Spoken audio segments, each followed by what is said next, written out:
You are listening to the Navigating Adult ADHD podcast, where it's all about education, support, and coaching for adults with ADHD. I'm your host, Zena, a late diagnosed ADHDer, here to help you unpack the challenges, frustrations, and the positive side of living with ADHD.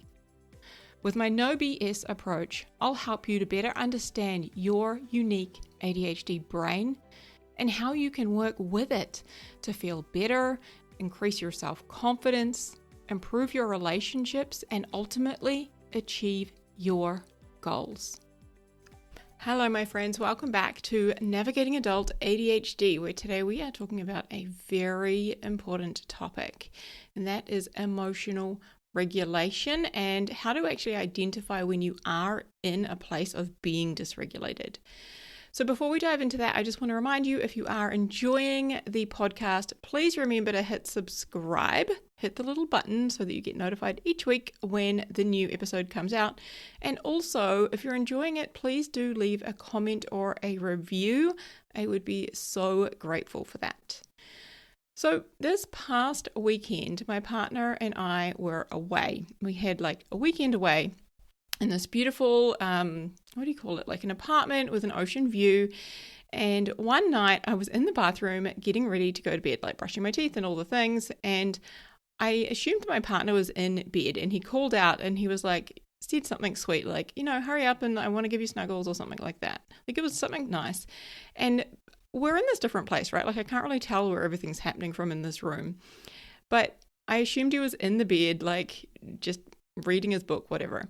So I turn out the light and I open the door and I go to leave this bathroom to walk into the bedroom where it's dark.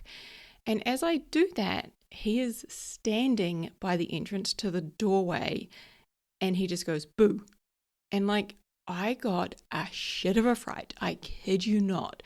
Immediately, my body was in a state of like fight or flight. Like, oh my God, we're in danger. Like, somebody's like attacking you. You've got to fight back. I got such a fright because I had really thought that he was just in bed, not standing there, like just to scare me. And to be fair, like this is something I do to him all the time because I think it's funny, but when he does it to me, I don't think it's quite so funny, or at least not this time of night. Like I was literally about to like hop into bed to go to sleep.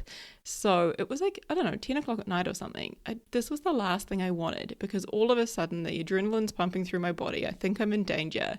And what do? I whack him. Like I yell at him and then I like whack him on the shoulder with my hand like really hard because I just got such a fright, and it was just like my instinct was to like slap him, slap him on his shoulder, like, panicking, right?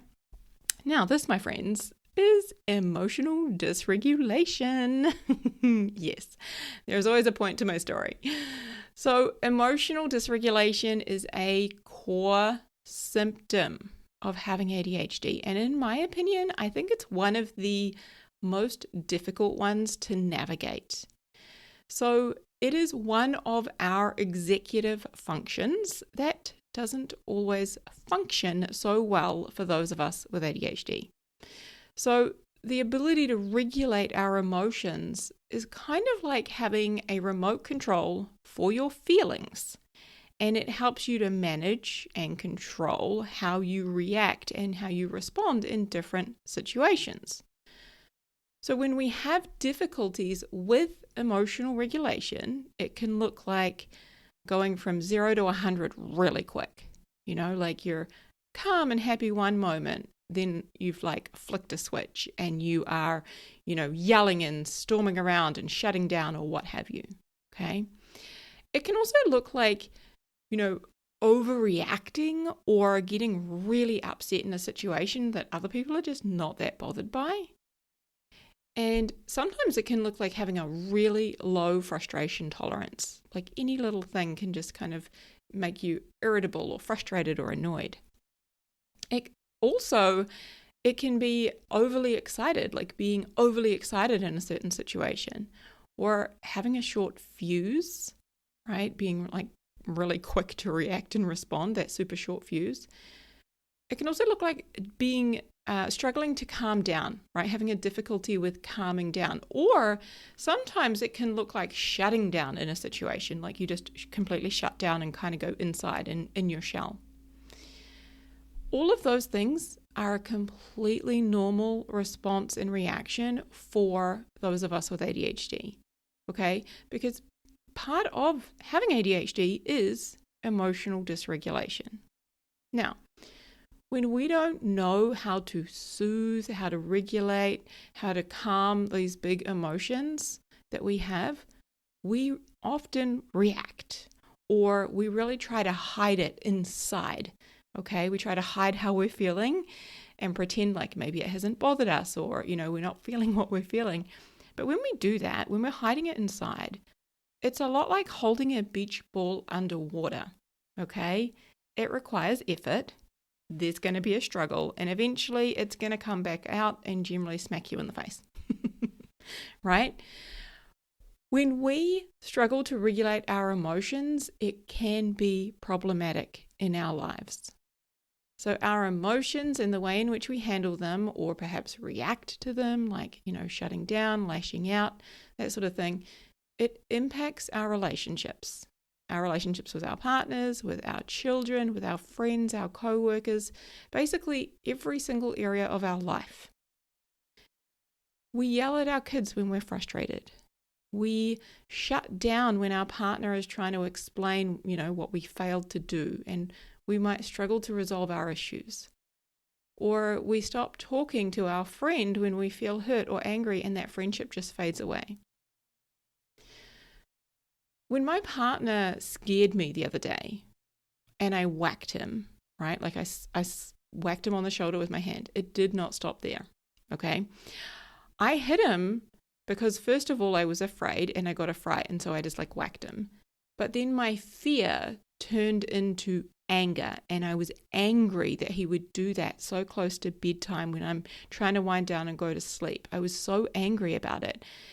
And I lay in bed thinking about it, and I felt ashamed because I didn't just hit him once, like I told you. I actually hit him a couple of times. I kind of chased him into the lounge, backed him into a corner, and I continued to kind of smack him with my hand, not leave a bruise kind of thing, but I was panicked and I didn't really have time to think before I reacted, and I just kept kind of smacking him on the arm. And as I lay there in bed thinking about it, I felt really ashamed of behaving like that. I felt bad about how I had responded to what he thought was just something funny and innocent. So if you're anything like me, you did not learn about emotions in school, okay? There was no class. It was either that or I was away that day, but there was no emotions class. There was nothing that taught me about my feelings, what they do, how they work, how to calm or soothe yourself, respond to them, regulate, none of that. So perhaps you too experienced that. And perhaps, like me, you also had families that maybe didn't handle their emotions quite so well. My dad, for example, was incredibly hot-headed. He was always the she'll be right attitude, toughen up. You're all right, cheer up, get over it. Those were the sorts of things that I would hear a lot. I remember the first time that I ever saw him cry. It was when my brother passed away and I was 9 years old. And I went looking for my dad because everybody else was inside and he had kind of been missing a little while. And I went looking for him and I found him in the garage, in the shed outside. And he was just really upset and crying. And so I silently absorbed these messages you shouldn't cry, or it's weak to cry, or you should hide your emotions from other people, right? You should go and do that away from other people, right? I really learned that you should try to be tough, that you had nothing to be upset about. And, when you're angry, I also learned when you're angry, you should really yell about it and storm around the house and slam doors. Because those were the sorts of things that I observed growing up. So silently, I just absorbed those kinds of messages. And my guess is that you quite likely did too. You would have absorbed a lot of silent messages about emotions growing up as well. So it's no wonder that it can be really hard for us ADHDers when we haven't actually learned how to regulate our emotions and how to respond to them in healthy ways. It just makes so much sense, right? We have been doing the best that we can with the knowledge and the tools that we have had. All right? Now, before we talk about why it's so important to regulate our emotions, I just want to ask, if you know a friend with ADHD who could really benefit from this episode, would you just take a second and send it to them? Because emotional regulation is such a big part of ADHD, and I know that they would be so grateful to hear from you. All right, so why is learning how to regulate our emotions so important? Well, firstly, our emotions drive all of our actions, okay? What we're feeling determines what we do or what we don't do, okay? For example, when we're angry, we yell, we slam doors, we storm out. When we're frustrated, we generally become pretty short and snappy. I know I do. And when we're afraid, we will avoid a difficult conversation. We will hide how we feel and, hide from the things that we maybe should be doing because we're afraid, okay? Again, all of our emotions drive our actions. What we feel determines what we do. And also, when we don't know how to respond to our emotions, we either react or we resist them. So when we are feeling dysregulated, we often turn to things like alcohol or food or scrolling or online shopping to try and make ourselves feel better and to distract ourselves from what we're actually feeling underneath. So let me give you some examples of this, right? Before I learned how to kind of recognize that I was anxious, I didn't even know I was anxious first, right? But before I learned how to recognize that I was anxious and then, learn how to sort of soothe and calm that, what I used to do every day when I was anxious, which was pretty much every day, was that I would come home from work, and the moment I got in the door, I would turn on my iPad and I would put Netflix on. And I would have Netflix playing 24/7 till literally I fell asleep watching it, right? And even when I was in the shower, I would take it in there the whole time. So that was distracting me from everything going on in my head and everything I was feeling. But also, the moment I got in the door, so I'd put on the Netflix, and then I would pour a huge glass of wine. So I drank every night, and I played Netflix 24/7 from the moment I walked in the door, okay? Even in movies, we see somebody who's upset grab, a giant tub of ice cream, a bottle of wine, and go and watch a movie. But the trouble is that often we end up beating ourselves up and then feeling ashamed for our behavior when we are dysregulated. So we feel bad for drinking every night when we said that we were, only going to drink at the weekends. Or we feel bad for yelling at our kids when we know it's not their fault. Or we feel bad for eating all of the sweet food in the house when we're actually trying to be mindful of what we eat and would ideally like to lose a little bit of weight. Or we feel bad for binge watching Netflix shows when we really know that we should be going out and doing some exercise. Often we beat ourselves up and we feel a lot of shame for the things that we do when we are dysregulated. Okay? But my friend, hear me when I say you have been doing the best you can and engaging in these behaviors as a way to try and calm or soothe yourself. So when we don't know any different, how can we actually do any different? So how do we practice regulating our emotions? That is the million-dollar question, of course. Firstly, I want you to notice that I said practice. This is a practice, all right? When I was about 10 years old, maybe younger, I learned how to play the piano. And I had to practice playing. I would go to a lesson, I think it was once a week, I would go to a lesson and we had a piano at home and I was meant to practice every day, but it really wasn't every day, but it was a few times a week that I would actually practice. And if I didn't practice, I didn't get better.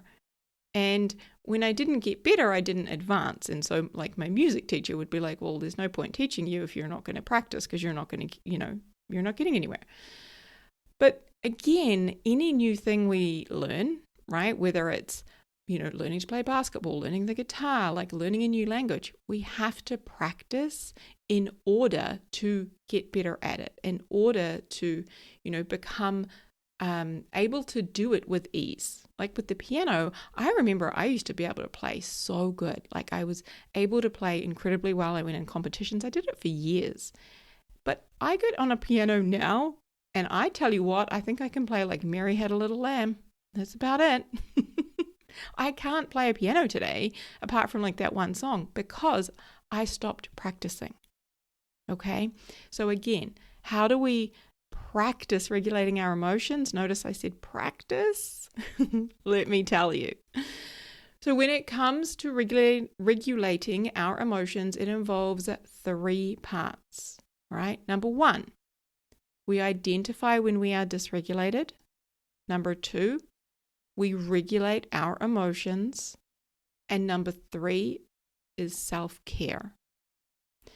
Now, the other day, I was recording some of the videos to go inside the ADHD home membership that is going to be opening soon.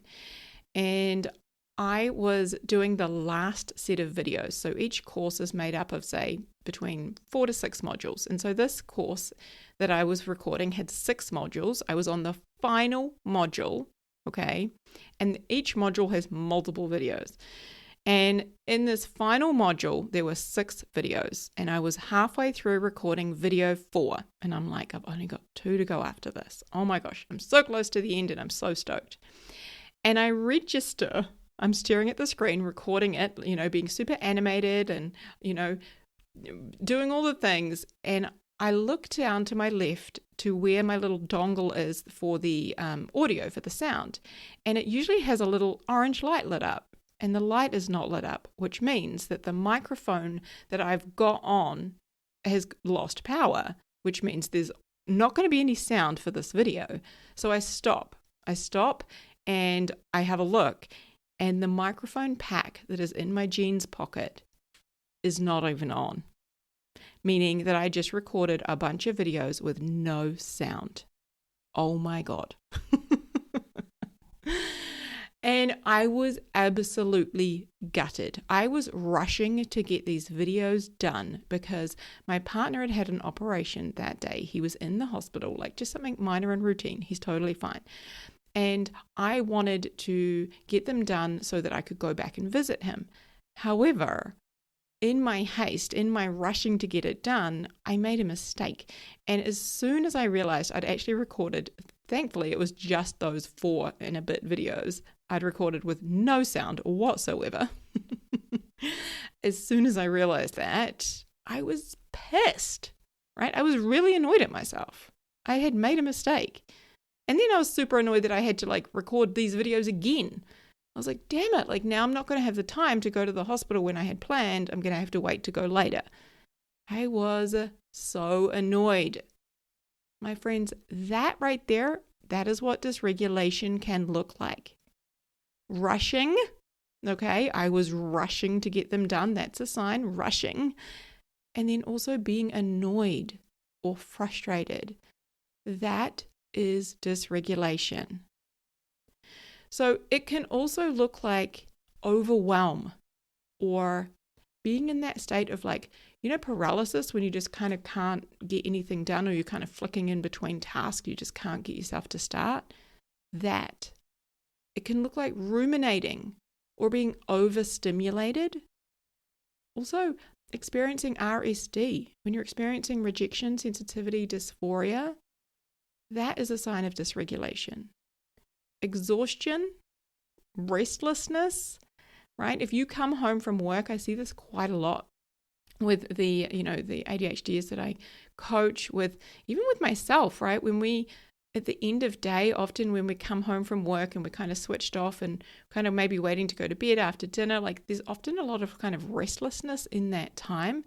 That can be a sign of dysregulation, right? Anytime you shut down, when you're having a conversation or getting some feedback and you shut down, or if you fly off the handle, right? Those are all signs of being dysregulated. And when we are dysregulated, we are usually in a state of fight or flight. I say usually because it's not always, but typically. So fight or flight is very useful, right? When it's a life or death situation, right? Like if you've just gone to the zoo and you're, wandering around the zoo with your family, and then you hear over the loudspeaker that a lion has escaped the enclosure, it would be very useful for you to be in fight or flight, for you to be like anxious or terrified in that situation. That would be very useful, okay? But when you are sitting in your home office and you are recording videos, or, you're staring at this super long to-do list that you've got, being in a state of fight or flight is not very useful, okay? When we are dysregulated, our body does not know the difference between having a really long to-do list or being chased by a lion at the zoo, okay? Our brain logically knows the difference, but our body does not, right? Our body takes charge. It takes over because it thinks we're in danger, and it redeploys all of our resources into fighting off the threat, okay?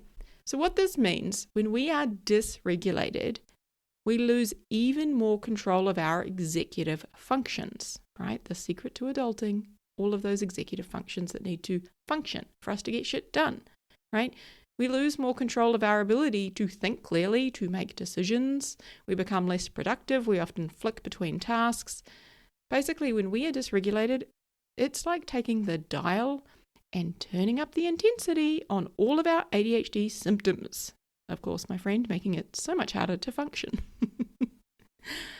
Not to mention that being in that frantic energy is actually very exhausting. And when we don't address that, we often end up in burnout. Thriving can only happen when we are regulated. Regulation leads to getting more done and actually enjoying our lives along the way. So, if you have ever talked yourself out of being in a bad mood, or if you've ever perhaps calmed yourself down when you're angry, that is displaying effective emotional self-regulation. Now, just like you can't learn to swim by watching YouTube videos, that's right, you cannot learn to swim by watching YouTube videos. You also can't learn to self-regulate without being dysregulated. It's true. So self-regulation is the ability to recognize, understand, and effectively manage our emotions. Okay? Just like we would, if you swim in the ocean, like I have the ocean, I can't quite see it from my office, but it's one street over. So I can walk there in a few minutes, right? But some days when you go to the ocean and, the tide's way far out, or it could be that, there's been a storm and there's all this stuff washed up on the beach and there's, seaweed in the water, or it could be that it's just really, really choppy that day because it's really windy. Just like swimming in that ocean is going to be impacted by the weather and the tides and all of those things, our ability to self-regulate is also impacted by other factors, external factors, such as where we are in our monthly cycle, right? For the women, for anybody who has a cycle, where your hormones are at, that's going to impact your ability to regulate. Also, how much sleep we have had is going to impact our ability to self-regulate, right? You will no doubt know this, but you just think of the last time you had like stufful sleep, like just a few hours, and just how hard it was to function that next day. It's like trying to drag yourself through quicksand or drag yourself through the mud. It's so hard, right? So of course, how much sleep we've had is definitely going to impact our ability to regulate our emotions, right? Other factors that impact this are our diet, what we're eating or forgetting to eat. Also exercise and participating in other activities that can help to relieve our stress or relax us. Okay, so again, ADHD, emotional regulation, involves 3 parts, my friend. Number 1 is developing awareness and identifying when we are dysregulated. Number 2 is then engaging in self-regulation activities. And number 3 is self-care. Now, this is a skill. It does take practice. So this week, I invite you to really pay attention to step 1, to identifying when you are dysregulated. Look for the mental, emotional, and physical signs that you're dysregulated. It could be like me, like I was physically rushing to get those videos done, right? It could be that you're panicking, right? When I came out of that bathroom and my partner gave me a fright, I was panicking, my heart was racing, but also short, quick breaths, right? Often we will breathe, not right down into our belly button. Like we'll just take those kind of quick, short, sharp, rapid breaths, right? Other signs that you're dysregulated could be that you start to heat up, you start to get physically hot, or you might notice that you're overwhelmed and that you're frustrated. It might be that you notice that. It might be that you start flicking between different things, or that you just keep grabbing out your phone and then putting it down and then grabbing out your phone again. Could be that you're ruminating and just stuck on something, right? Could be that you're really unable to stay present, or that your stomach is like in knots, or it could be that your shoulders are up around your ears. That's one that happens to me, right? So, what are your signs of being dysregulated? Just identifying these things, identifying the signs of being dysregulated is a huge win, okay? This alone lets us take a step back and see, these are signs and symptoms of being dysregulated. This is an automatic response from our body, okay? Just like sneezing or sweating in 40-degree heat. This is a body response, a biological response. It is not a character flaw, okay? So one way to help us improve awareness of being dysregulated is to write out how you are feeling as soon as possible when emotions get high. So I'm going to give you a couple of questions that you can use for this. So the first one is, what are you feeling? What is that one word description of how you feel? Is it afraid? Is it anxious or frustrated or angry or scared? Question 2, how does your body respond to that emotion? For example, do you feel hot in a certain area or a certain place of your body? Do you notice tension in certain parts of your body? Do you notice something different with your breathing? Do you notice like a swirling in your chest? Question 3, what are your environmental triggers? In those situations, where are you? Who are you with? What time of day is it? Right? Are your kids there? Is your partner there? Is it late in the day or in the evening? Maybe it's when your meds wear off. Is it when you're switching between tasks? Pay attention to those things. Now, if you struggle to name or identify like what the emotion is, which many of us do, have a feelings wheel. So you can literally go on Google and Google feelings wheel, and it'll bring up a huge, colorful, beautiful picture of all of these different emotions. Screenshot that, save it to your phone, and then you can look at that to try and find the name that describes what you're feeling. Okay? Inside ADHD Home, we are going to have an entire course on emotional regulation because this is so important. If you want to be the first to hear when our doors open to this brand new membership for adults with ADHD, if you want to learn how to work with your brain, not against it, alongside a community of ADHDers who have got your back, then visit zenajones.com/waitlist. Or you can click the little link here in the show notes wherever you are listening to this. All right? Remember, my friend, simply identifying dysregulation and becoming aware of exactly what that looks like and feels like, that is a huge win.